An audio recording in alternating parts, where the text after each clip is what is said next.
মধ্যপ্রাচ্য যুদ্ধ পরিস্থিতিতে আন্তর্জাতিক বাজারে জ্বালানি তেলের সংকটের প্রভাব পড়েছে বাংলাদেশেও। ফলে প্রতিদিনই দীর্ঘ লাইনে দাঁড়িয়ে জ্বালানি তেল সংগ্রহ করতে হচ্ছে যানবাহনকে। ফিলিং স্টেশনের পরিস্থিতি জানাতে এই মুহূর্তে বিজয় সরণি এলাকা থেকে যুক্ত হচ্ছেন সহকর্মী নাহিদ প্রিন্স। নাহিদ, আমরা মধ্যপ্রাচ্য যুদ্ধ পরিস্থিতির কারণে বাংলাদেশে বেশ কয়েকদিন যাবৎ দেখছিলাম যে পেট্রোল পাম্পগুলোতে যানবাহনের দীর্ঘ সারি। আজকের চিত্র আসলে কেমন দেখছেন, এবং সেই সাথে জানতে চাই যে ভোক্তারা আসলে তাদের প্রতিক্রিয়া কি?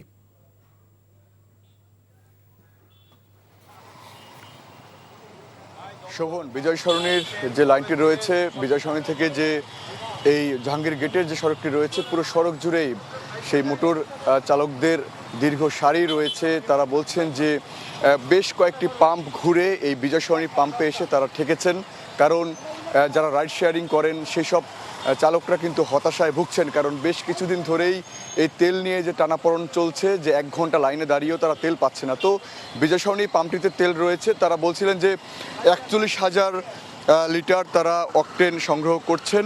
এই পাম্পে মূলত আরও বেশি সংগ্রহ হয়, সেখানে তারা সংগ্রহ করেন 63,000-এর বেশি অকটেন তারা সংগ্রহ করে থাকেন।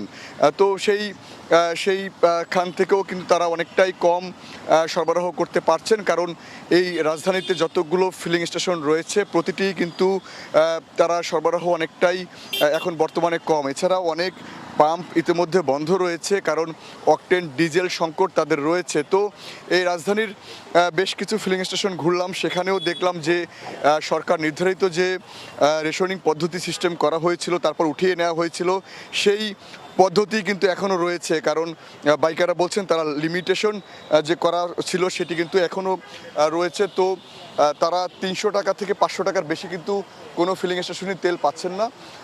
সেই হতাশায় কিন্তু তারা ভুগছেন এবং দুর্ভোগ তাদের পোহাতে হচ্ছে।